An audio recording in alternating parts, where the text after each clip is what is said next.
बिस्मिल्लाहिर्रहमानिर्रहीम अस्सलामुअलैकुम। दोस्तों, बलूचिस्तान एक बार फिर खबरों में है और इस पर मौजू है दहशतगर्दों की लाशों का अंजाम। वज़ीर आला बलूचिस्तान सरफराज बुख्ती ने वाज़ा कर दिया कि मारे गए दहशतगर्दों की लाशें सिर्फ वर्सा को दी जाएंगी, किसी जत्थे के हवाले नहीं की जाएंगी। दूसरी तरफ कोयटा में एहतजाज, इंटरनेट बंदिश और मुजाहिरों ने सूरत हाल को मजीद संगीन बना दिया है। आखिर ये मामला क्या है, हुकूमत का मौक़िफ़ क्या है और क्या वाकई ये मसला अमन व अमान के लिए ख़तरा बन सकता है? इन सब सवालात के जवाब जानने के लिए वीडियो को आखिर तक लाजमी देखें। बलूचिस्तान के वज़ीर आला सरफराज बुख्ती ने जाफर एक्सप्रेस हमले में मारे गए दहशतगर्दों की लाशों के हवाले से सख्त मौक़िफ़ इख्तियार कर लिया है। इनका कहना है कि ये लाशें सिर्फ वर्सा को दी जाएंगी, लेकिन किसी ग्रोह के हवाले नहीं की जाएंगी, ताकि दहशतगर्दों को किसी किस्म की इज्जत अफजाई या हीरो बनाने की कोशिश ना हो।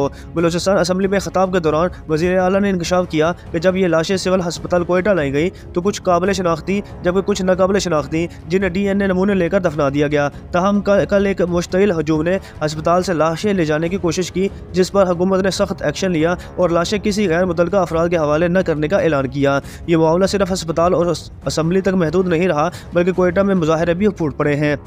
बलोच यकजहती कमेटी के कारकुनों ने लापता अफराद के लवाहिकीन के साथ मिलकर एहतजाज किया, जिसके बाद शहर में इंटरनेट सर्विस मुअत्तल कर दी गई और सिक्योरिटी सख्त कर दी गई। वज़ीर आला सरफराज बुख्ती का कहना है कि अगर दहशतगर्दों की लाशें वहीं छोड़ दी जाती तो इन अफराद को लापता करार दिया जाता और रियासत पर इल्ज़ाम लगाया जाता। इसलिए हुकूमत ने कानूनी तकाज़े पूरे करके लाशों को महफूज किया है।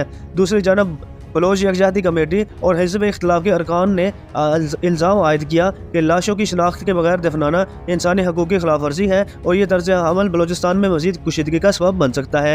ये मामला सिर्फ दहशतगर्दों की लाशों का नहीं, बल्कि रियासती अमलदारी, कानून की हुक्मरानी और बलूचिस्तान के हालात पर एक अहम सवालिया निशान भी बन चुका है। क्या हुकूमत का फैसला दुरुस्त है? क्या इससे हालात मज़ीद ख़राब होंगे या अमन व अमान बेहतर होगा? अपनी राय कमेंट्स में लाजमी दें। दोस्तों, ये मामला सिर्फ एक वाक़या नहीं, बल्कि बलूचिस्तान की सिक्योरिटी पॉलिसी, अवामी रद्द-ए-अमल और हुकूमती इक़दामात का इम्तिहान भी है। क्या हुकूमत का मौक़िफ़ दुरुस्त है या एहतजाज करने वाले लोग वाकई इंसाफ की मुतलाशी हैं? अपनी राय नीचे कमेंट्स में लाजमी दें और अगर आपको ये वीडियो पसंद आई हो तो लाइक और सब्सक्राइब करना ना भूलें। मिलते हैं अगली वीडियो में, तब तक के लिए अल्लाह हाफिज़।